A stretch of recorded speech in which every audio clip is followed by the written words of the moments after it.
यहाँ क्लास 10 के लिए चैप्टर 5 में अर्थमेटिक प्रोग्रेशन एक्सरसाइज 5.2 में क्वेश्चन नंबर फर्स्ट है। इसमें आप पहले क्वेश्चन में आपको फिल इन द ब्लैंक करना है, जबकि दिया गया है कि a is the first term and d is the common difference and n is the number of terms and an आपको फाइंड करना है। तो यहाँ पहले पार्ट में a equal to 7, d equal to 3, n equal to 8 and we have to find an। तो इसके लिए हम सबसे पहले फार्मूला लिखते हैं nth टर्म फाइंड करने का। फार्मूला है a n equal to a plus n minus 1 into d.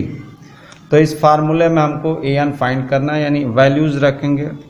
यहाँ a की वैल्यू 7, d की वैल्यू 3 एंड n की वैल्यू 8। तो ये वैल्यू रख देते हैं 7 प्लस 8 माइनस 1 इंटू 3। इसको कैलकुलेट करेंगे तो 7 प्लस 8 माइनस 1 7 होगा, यानी 7 इंटू 3। पहले हम मल्टीप्लाई को सॉल्व करते हैं तो 7 इंटू 3 होगा 21 एंड 7। 21 प्लस 7 को जोड़ेंगे तो 28 आएगा। इस तरह से जो an होगा an इक्वल टू 28 हो जाएगा। इसी तरह से जो सेकेंड पार्ट है, यहाँ a equal to minus 18, n equal to 10 and an equal to 0 and we have to find the common difference d। तो इसके लिए भी सेम फार्मूला लिखते हैं an equal to a plus n minus 1 into d. और इसमें सारे values जो दिए गए हैं हम लिखेंगे। तो an की वैल्यू यहाँ पर देखिए 0 दिया गया, तो इसकी जगह 0 लिख देंगे। a की वैल्यू माइनस 18 है, प्लस n की वैल्यू 10 है और d की वैल्यू हमको फाइंड करनी है। ये होगा माइनस 18, 10 माइनस 1 9 होगा तो 9d हो जाएगा, इधर 0। या इसको हम लिख सकते हैं 9d इक्वल टू 18 और d equal to 18/9 that is 2। तो इस तरह से d की वैल्यू 2 हो जाएगी। इस तरह से इसका थर्ड पार्ट है, यहाँ a फाइंड करना है, d की वैल्यू -3, n की value 18 and an equal to -5। तो फार्मूला लिखते हैं an equal to a plus n minus 1 into d. इसमें वैल्यूज हम लिख देंगे। यहाँ an -5 है, a की वैल्यू हमको फाइंड करनी है।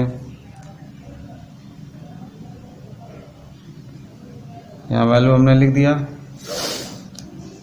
अब यहाँ इसको सॉल्व करते हैं तो 18 माइनस 1 17 होगा, 17 इंटू -3 इधर -5, 17 इंटू -3 आपका हो जाएगा 51।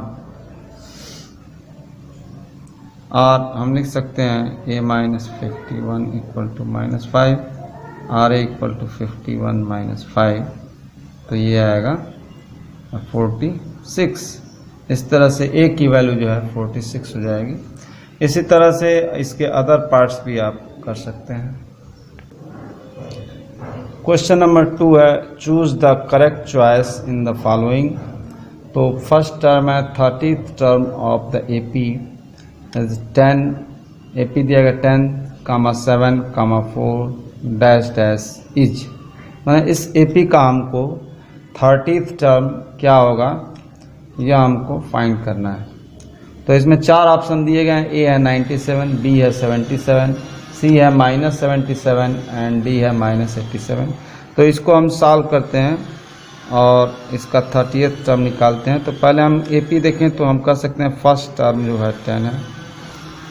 अब यहाँ कॉमन डिफरेंस देखा जाए तो यहाँ कॉमन डिफरेंस निकालने के लिए सेकेंड टर्म में से फर्स्ट टर्म को माइनस कर देते हैं, तो यह हो जाएगा। आप सॉल्व करें तो -3 आएगा।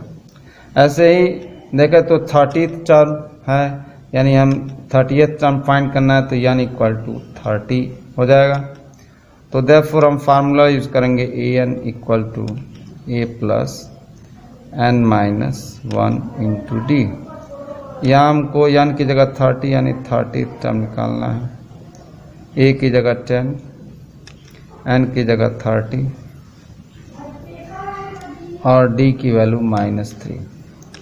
तो यहाँ यदि इसको हम सॉल्व करते हैं तो 10 प्लस 29 इंटू -3 29 इंटू -3 होगा -3 9 जा 27, 2 3 2 जा 6 2 80 -87, यानी इसको सॉल्व करेंगे तो -77 हो जाएगा A13।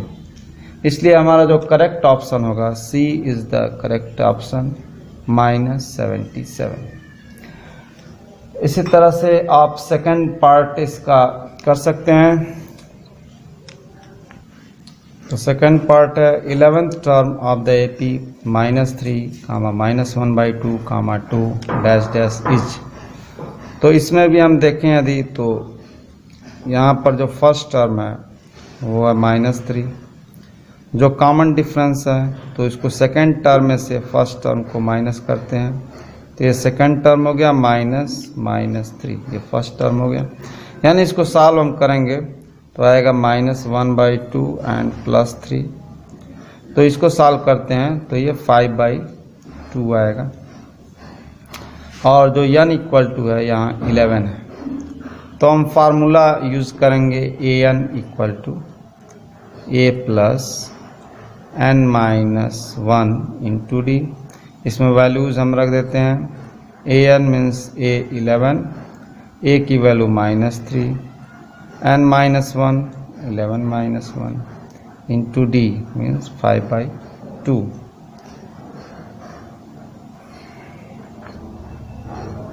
यानी 10 11 -1 10 हो जाएगा, 10 इंटू 5/2 तो होगा -3। इसको आप सॉल्व करेंगे तो 25 आएगा, यानी 25 में से 3 आप माइनस कर देंगे तो 22 आएगा। इस तरह जो इसका ऑप्शन बी है, बी ऑप्शन इसका करेक्ट होगा 22।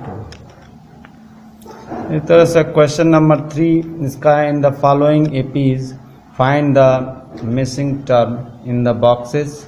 तो फर्स्ट इसका है 2, बॉक्स, 26। हमको इस बॉक्स में कौन सा नंबर भरा जाएगा।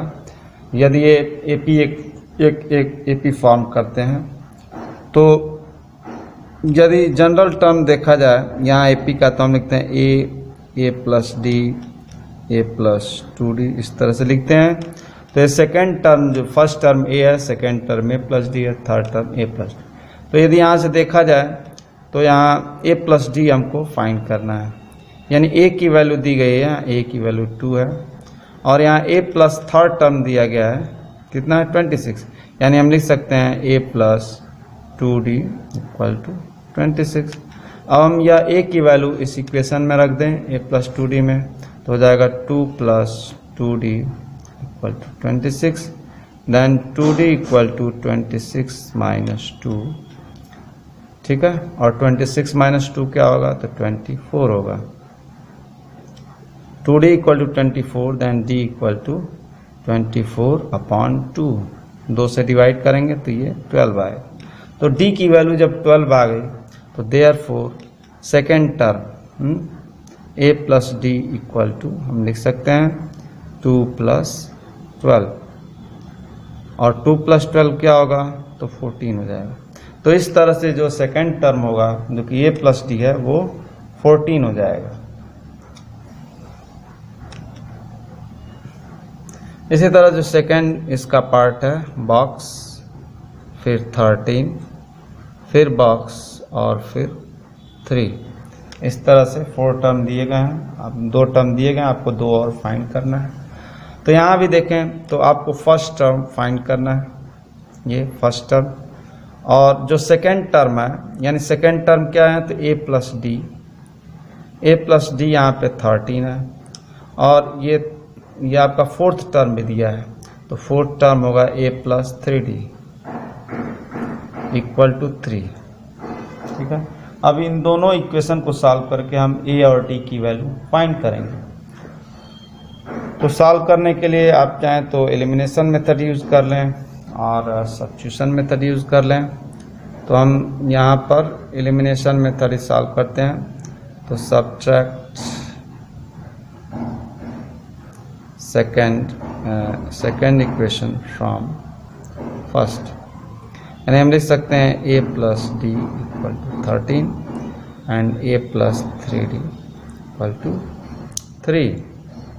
सब्ट्रैक्ट करते हैं तो साइन चेंज हो जाएगा, ए से माइनस से कट गया, D minus 3d minus 2d होगा, और 13 में से 3 सब्ट्रैक्ट करेंगे तो 10 होगा, यानी d इक्वल टू यहाँ आप पाएंगे कि -5 आ जाएगा।